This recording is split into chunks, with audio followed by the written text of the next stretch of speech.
Well, hey guys, how's it going? Sorry I haven't uploaded a video in a while. I've just been busy with life and work, and you guys know how all that stuff can be. But I'm back with a new video and a new series for you guys. This new series is inspired by the YouTuber Karsten Runquist and his What I Watched This Month series. I'm pretty much going to be doing the same thing, just talking about whatever movies I saw in a given month and just giving my kind of off-the-cuff opinions. This new series is a good thing for you guys because you get content, and it's a good thing for me because it encourages me to make at least one video a month for you guys. So I'm gonna be trying to be more active on this YouTube channel. But without further ado, I started my May with Guardians of the Galaxy Volume 3, and it started with a bang. Guardians of the Galaxy Volume 3 is legit one of the best Marvel movies I've ever seen. I'm just convinced that everything that James Gunn touches now will be certified gold. I know a lot of people have been complaining about the recent Marvel movies about how they kind of all feel the same or they haven't been very good, but that's not true about this one. James Gunn injects his whole personality into all of the movies that he directs. This movie's got everything. It's funny, it's emotional, the action is really great. There's an amazing action scene at the end that uses a Beastie Boys song, and it's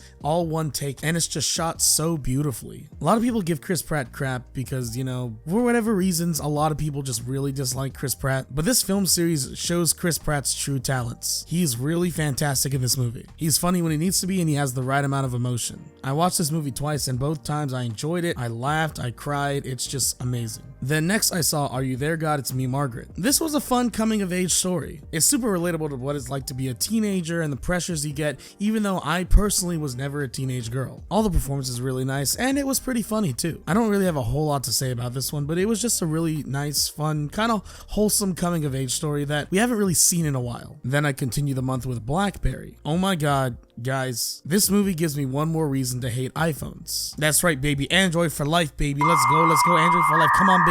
It's all about that Android. This film was just amazing. The script was so tight, the dialogue was so engaging. I know absolutely nothing about the tech industry, but everything they say in this movie is just so engaging and so interesting to see. I had no idea that the bald guy in this movie was Glenn Howerton from It's Always Sunny in Philadelphia. This dude has so much range. I had no idea. The score was also really good in this movie. Lots of little techno sound effects. It really brings you into this tech world, even if you have no idea about tech.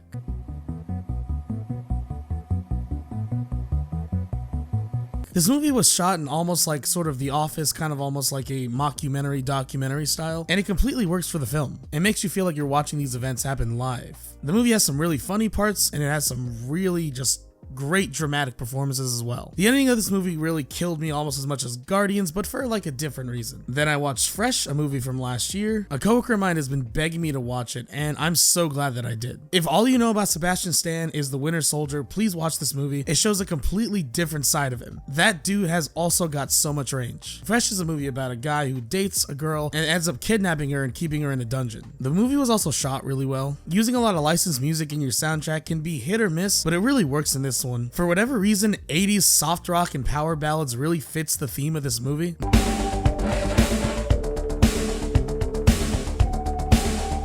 But I highly recommend this movie to anybody. Then I watched John Tucker Must Die from 2006. This movie reminds me a lot of Mean Girls, both in plot and in the type of humor, but also in the fact that it was just a time capsule of the mid-2000s. This movie is not as good as Mean Girls, it's not as funny as Mean Girls, it's not as witty as Mean Girls, but it's still a pretty enjoyable watch. Jesse Metcalfe is perfect as John Tucker. He's just the perfect kind of just douchey high school guy. Everyone gives really good performances. Also, Penn Badgley from You is playing the nice guy in this movie. I don't know if I would trust him, ladies. He seems a little suspicious. I don't know. I'm not too sure. It had to be enough.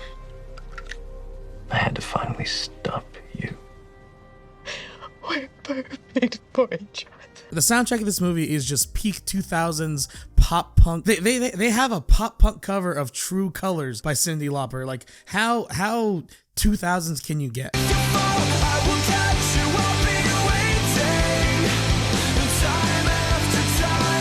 It wasn't a great movie, but it was a fun time. I did enjoy myself. Then I went to watch the newest Fast and Furious movie, Fast X. I'm not gonna lie, I've never seen a Fast and Furious movie unless you count Hobbs and Shaw, but this is the true breaking in my little bussy, my true cherry pop, and my true please be gentle, I'm but a virgin of a true blue Fast and Furious movie. And I gotta tell you, Even though I've never seen any of the other Fast and Furious movies, I was able to follow this movie's plot just fine. I don't know what that says about the plot for these movies. As a moviegoer just trying to look for a fun experience, it's fine. It has some of that wacky Fast and Furious nonsense logic that I've heard of. The acting was... I mean, it's Fast and Furious. You're just looking to see cars blow up. You're not really looking for acting or cinematography or depth. I will say Jason Momoa was fantastic in this movie. He plays almost like a Joker-esque character, and it's just ridiculous, and I kind of want to see him in more roles like this. I had no idea the dude could be so silly. But yeah, Fast X was just it was just another Fast and Furious movie. If you're not a fan of Fast and Furious, this movie won't sway you to becoming a super fan. Then I watched You Hurt My Feelings, a new A24 romantic comedy. I don't know why I pronounce it like that, romantic comedy. Now, this isn't a typical A24 movie where it's just really weird, or it's kind of scary, or it has like these layers of metaphor that you kind of feel smart for somewhat understanding, or you don't understand and you just pretend to understand it just to feel smart to the people you talk to. I might be in that last camp for a lot of A24 movies, I'm not gonna lie. But it was just a nice, fun rom-com with some really good writing. I did have some good chuckles. Julia Louis-Dreyfus always gives a good performance. And I don't know it's obvious because she was in Seinfeld, but the humor is very Seinfeldian, very based on a lot of wordplay, or a lot of just normal situations that they're kind of just poking fun at. Tobias Menzies, God, I hope I'm saying his name right, was really good as the husband as well. The movie does a good job of just showing the kind of the little lies we tell just people in our lives or our partners and how that can affect us. It was just a nice, fun, chill rom-com. Then I watched About My Father. Yeah, this movie wasn't very good. When you think of just the most generic, castrated, safe, unoffensive, sterile family comedy, this is what you think of. I chuckled maybe a couple of times just because some of the deliveries from the actors were pretty good. Robert De Niro always gives us all no matter what movie he's in.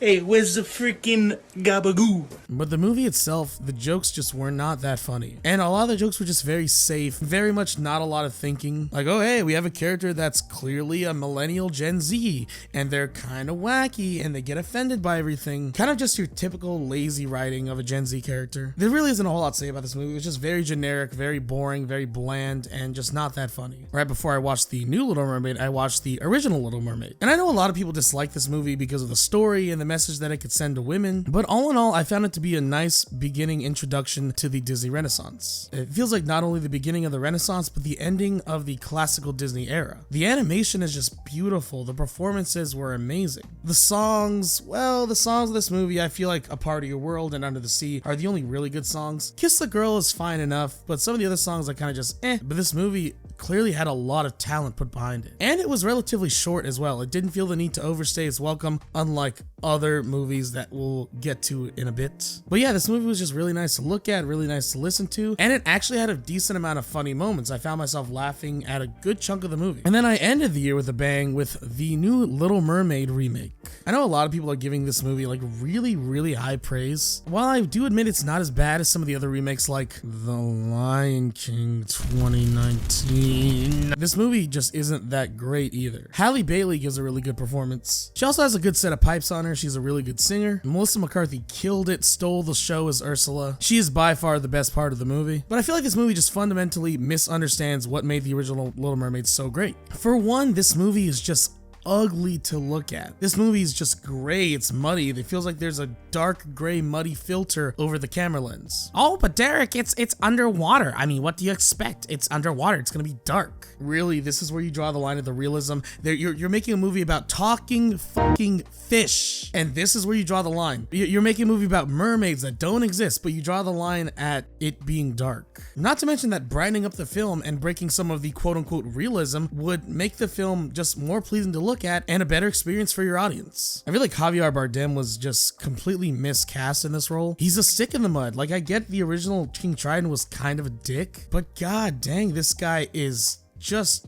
boring. He looks bored half the time, and his only character trait is just being kind of a dick. I think I want to make a whole video talking about this movie because it made me really reflect on the state of these Disney remakes. And those are the movies that I watched this month. Thanks for watching, guys, and I will try to make one of these every month. It not only encourages me to put out content for you guys, but it also encourages me to watch other movies that I've missed out on from the previous years, and in turn that into more content for you guys. Just so you guys know, I do have a podcast that I run with my buddy Colton. It's called called Huggercast. It's on Spotify, Apple, pretty much anywhere that you find podcasts. And yeah, thanks for watching. Make sure to like, comment, subscribe, all the YouTube jazz that the YouTubers always say.